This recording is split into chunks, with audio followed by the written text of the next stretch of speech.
കൂടുതൽ വാർത്തകളും വീഡിയോകളും കാണാൻ ഈ ചാനൽ സബ്സ്ക്രൈബ് ചെയ്യുക. കൂടെ ബെൽ ബട്ടൺ അമർത്തുക. Please subscribe our channel. നമസ്കാരം. മാന്യ ജ്യോതിഷ വിശ്വാസികൾക്ക് എൻ്റെ ഈ എപ്പിസോഡിലേക്ക് ഹാർദവമായ സ്വാഗതം. പല ആൾക്കാരും വിളിച്ച് ചോദിക്കുന്ന, ഇപ്പം പുതുതായിട്ട് പല ആൾക്കാരും വിളിച്ച് ചോദിച്ചിരിക്കുന്ന ആളുടെ ഒന്ന് രണ്ട് കാര്യങ്ങളുണ്ട്.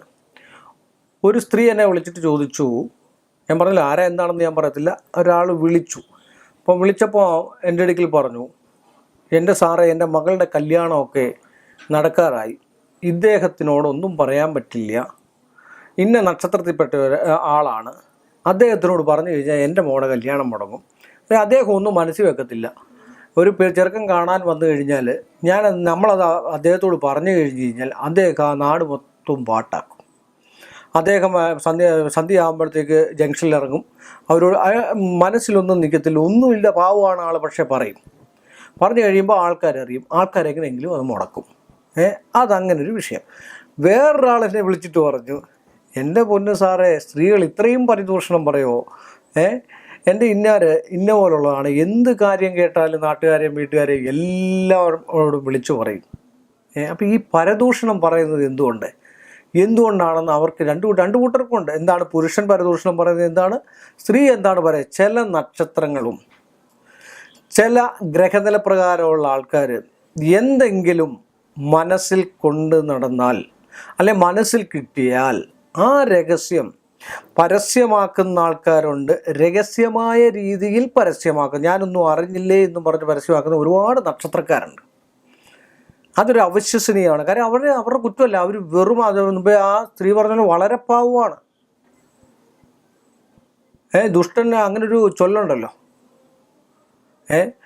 ദുഷ്ടൻ്റെ ഫലം ചെയ്യുമെന്നുള്ളത്. ആ ഒരു ചൊല്ലാണ് എനിക്ക് ഓർമ്മ വന്നത്. കാര്യം എന്ന് വെച്ചാൽ, ആത്മാർത്ഥമായിട്ട് ചെയ്യുന്ന ആൾക്കാർ, സത്യത്തിൽ നിൽക്കുന്ന ആൾക്കാർ ദുഷ്ടൻ്റെ ഫലം ചെയ്യുമെന്ന് പറയുന്നത് സത്യമായിട്ടുള്ളൊരു അവസ്ഥാന്തരം വന്നുകൂടി.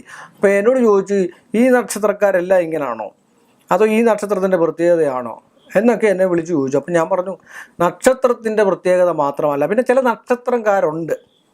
ആ നക്ഷത്രക്കാർക്ക് മനസ്സിലൊന്നും കൊണ്ടു നടക്കാനുള്ള ത്രാണിയില്ലാത്ത നക്ഷത്രക്കാരാണ്. അങ്ങനെയുള്ള ഒരു നക്ഷത്രക്കൂട്ടമാണ് രേവതി നക്ഷത്രം.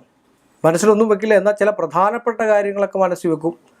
പിന്നെ ചില നക്ഷത്രം വേറെ അതുകൂടെ ഞാൻ പറയാൻ മറന്നുപോയി. കാര്യം വേറൊരാൾ വിളിച്ചിട്ട് പറഞ്ഞു, ഞാൻ അദ്ദേഹത്തിൻ്റെ മകനാണ്, എൻ്റെ അച്ഛനാണ്, അച്ഛന് മറ്റു പണികളോ മറ്റു കാര്യമൊന്നും ഇല്ല, പക്ഷേങ്കിൽ സർക്കാർ ജോലിയൊക്കെ കഴിഞ്ഞിട്ട് വീട്ടിൽ ഇപ്പോൾ ഇരിക്കുകയാണ്. ഇപ്പോൾ ഇദ്ദേഹത്തിൻ്റെ സ്ഥിരം പരിപാടി എന്ന് പറഞ്ഞാൽ എന്തെങ്കിലുമൊക്കെ ഉണ്ടെങ്കിൽ ഇവിടെ പറഞ്ഞാൽ ഒരു 50 പേരോട് എന്ന് പറയും.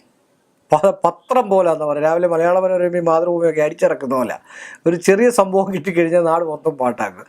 അപ്പോൾ അങ്ങനെയൊക്കെ നമ്മൾ വിളിച്ചു ചോദിച്ചപ്പോൾ എന്തുകൊണ്ടാണ് ഈ പരദൂഷണം പറയുന്നത്? 5ാം ഭാവാധിപൻ 6ാം ഭാവത്ത് ശത്രുസ്ഥാനത്ത്, അല്ലെ അവിടെ ഗുളികനോടുകൂടി യോഗം ചെയ്ത് നിന്ന് കഴിഞ്ഞാൽ ആ ഗ്രഹനിലയിൽപ്പെട്ട മിക്കവാറും, അപ്പം 2ഉം 5ഉം ഭാവാധിപത്യവും പിന്നെ 2ഉം 5ഉം ഭാവാധിപത്യവും വഹിച്ച് 6ാം ഭാവത്ത് പോയാലും അങ്ങനെ ഉണ്ട്. വാക്കുസ്ഥാനം, വാക്കുകൊണ്ട് വെച്ചാൽ നാക്കൽ ഗുളികൻ വരിക എന്നൊക്കെ പറയുന്നതായിട്ടുള്ള വേറൊരു സംഭവങ്ങളുണ്ട്. എന്ന് പറഞ്ഞാൽ കണ്ണ് ദോഷം എന്ന് പറയുന്ന സംഭവമുണ്ട്. ചില ആൾക്കാർ എന്തെങ്കിലും പറഞ്ഞു കഴിഞ്ഞാൽ കണ്ണ് കിട്ടി നമ്മൾ ചുമ്മാതെ പറഞ്ഞാൽ മതി എന്ന് പറഞ്ഞ പോലെ തന്നെയാണ് ഇങ്ങനെയുള്ള പരദൂഷണം. അവരുടെ മനസ്സിലിരിക്കത്തില്ല. അതുപോലെ ആയില്യം കേട്ട രേവതി നക്ഷത്രക്കാർ ഇങ്ങനെയൊക്കെയുള്ള ഒരു സത്യസന്ധമായിട്ടുള്ള നാളുകാരുമാണ്. നാരദൻ്റെ കൂട്ടം. നാരദൻ മഹാപ്രതിഭയായിരുന്നു, അറിയത്തില്ലേ? നാരദൻ്റെ മഹാപ്രതിഭയും മഹാസംഗീതജ്ഞനും മഹാഋഷിയും എല്ലാ ഗുണങ്ങളും, എല്ലാ സ്വാത്യ ഗുണങ്ങളും ഒത്തിണങ്ങിയ ഒരു ആളാണ് പിന്നെ നാരദൻ എന്ന് പറഞ്ഞാൽ. പക്ഷേ അദ്ദേഹം സത്യം മാത്രമേ പറയത്തുള്ളായിരുന്നു. സത്യമേ ഉരുവിടുള്ളൂ. നാക്കിന്ന് സത്യമല്ലാതെ ഒന്നും അദ്ദേഹം പറയത്തില്ല.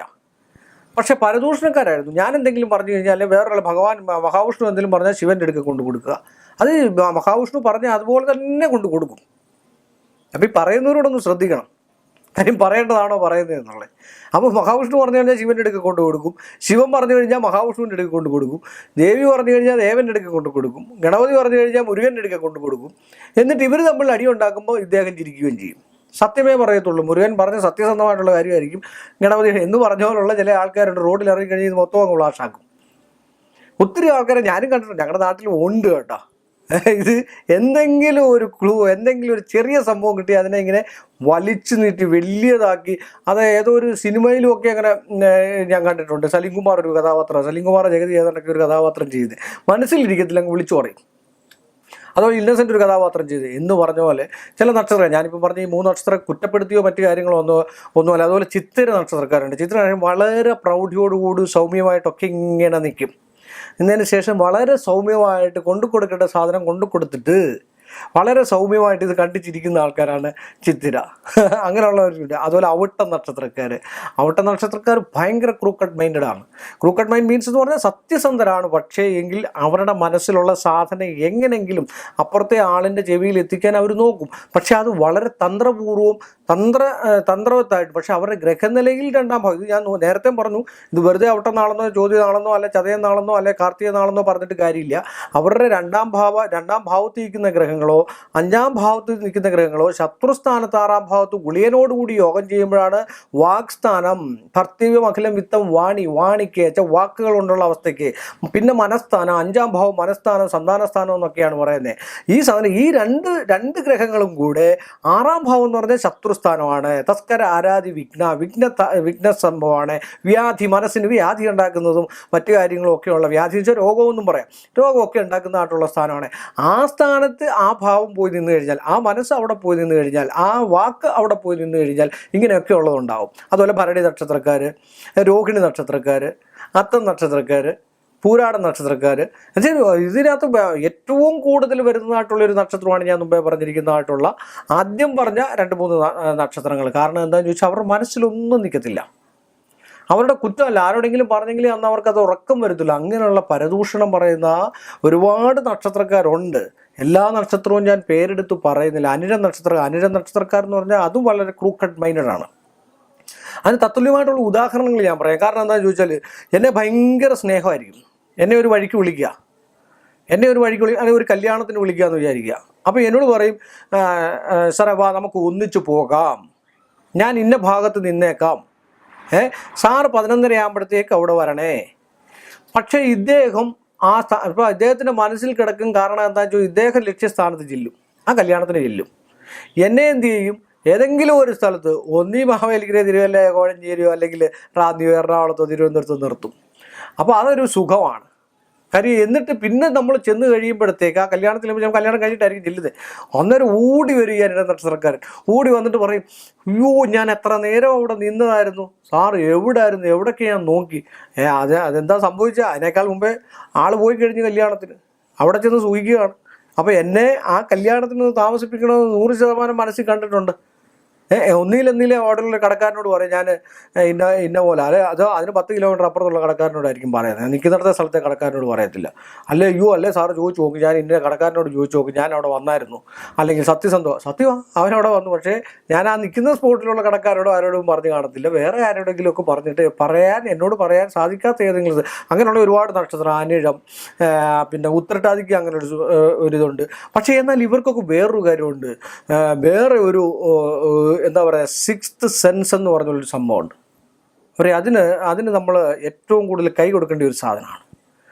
അവരുടേതായിട്ടുള്ള ഏതെങ്കിലും ഒരു രഹസ്യമുണ്ടെങ്കിൽ അവർ പറയില്ല. അത് നമ്മൾ ഏത് രീതിയിൽ തെളിയിക്കാൻ ശ്രമിച്ചാലും തെളിയത്തുമില്ല. അത് ശ്രദ്ധിച്ചു നോക്കണം. അവരുടേതായിട്ടുള്ള, അതാണ് പറഞ്ഞത്, ഒരു 90% വരെ അവരുടെ മനസ്സിലിരിക്കുക. അവർ എന്തൊക്കെ നമ്മൾ ചെയ്തെന്ന് പറഞ്ഞാലും, അവരെ ഒരു ലഹരിക്ക് അടിമപ്പെടുത്തി എന്ന് പറഞ്ഞാലും പറയില്ല. രോഹിണി നക്ഷത്രം, ഇങ്ങനെയൊക്കെയുള്ള നക്ഷത്രങ്ങളുണ്ട്. മകീര നക്ഷത്രം എന്നൊക്കെ കഴിഞ്ഞാൽ കെട്ടി നെഞ്ചോട് ചേർത്ത്, പഴയ കാലത്ത് പറയത്തില്ലേ, നെഞ്ചും കൈ കെട്ടി നിൽക്കുന്നവരെ സൂക്ഷിക്കണമെന്ന് പറയത്തില്ലേ. അത് ചിലതിനൊക്കെ സത്യതയുണ്ട്. എല്ലാം അങ്ങ് സത്യമാണെന്നും എനിക്ക് പറയാൻ പറ്റത്തില്ല. കാരണം എന്താ വെച്ചാൽ പൊതുവിലുള്ള സംഭവങ്ങളാണ്. അപ്പോൾ നെഞ്ചത്ത് കൈ കെട്ടിയിരിക്കുന്നവരെ സൂക്ഷിക്കണമെന്ന് പറഞ്ഞാൽ അവൻ്റെ മനസ്സിൽ ഇങ്ങനെ വിളയാടും. പിന്നെ ഓരോരുത്തരുടെ കാര്യങ്ങളും ഗൗരവങ്ങളും അവർ നമ്മളെ ഇങ്ങനെ പുകഴ്ത്തിക്കൊണ്ടേയിരിക്കും. മനസ്സിൽ വേറെ ഒന്നായിരിക്കും. അയ്യോ അത് നല്ലതാണ്, ഇത് നല്ലതാണ്, മറ്റത് നല്ലതാണ്, അങ്ങനെ പോയാൽ നല്ലതാണ്.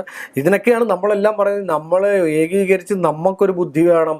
മറ്റുള്ളവർ പറയുന്നതല്ല, മറ്റുള്ളവർ പറയുന്നതെല്ലാം ശ്രവിക്കണം. ആ ശ്രവിച്ചിട്ട് നമ്മൾ തന്നെ മനസ്സിലിട്ട് നോക്കണം.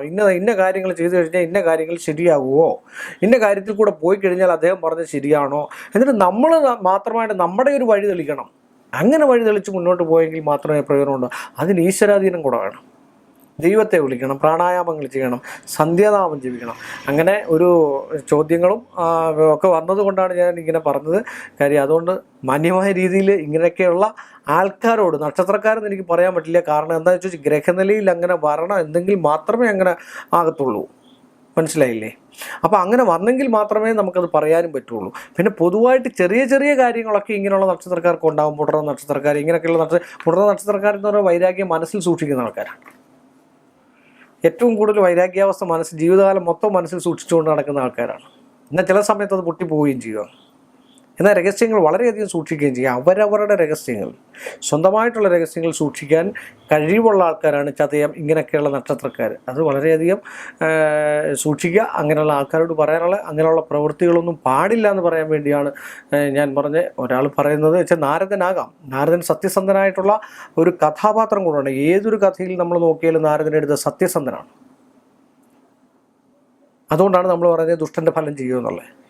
അപ്പോൾ അതൊക്കെ ശ്രദ്ധിച്ച് നമ്മളും അതുപോലെ ശ്രദ്ധിച്ച് അങ്ങനെയുള്ള ആൾക്കാരോടൊക്കെ രഹസ്യങ്ങൾ പറയാവൂ, അങ്ങനെയുള്ള ആൾക്കാരോടൊക്കെ തുറന്ന് സംസാരിക്കാവൂ എന്നൊക്കെ പറഞ്ഞുകൊണ്ട് ഈ സെഗ്മെൻറ്റ് ഞാനിവിടെ അവസാനിപ്പിക്കുന്നു. മറ്റൊരു വിഷയവുമായിട്ട് കാണുന്നതുവരെ എല്ലാ മാന്യ പ്രേക്ഷകർക്കും എൻ്റെ നിസ്സീമമായ നമസ്കാരം.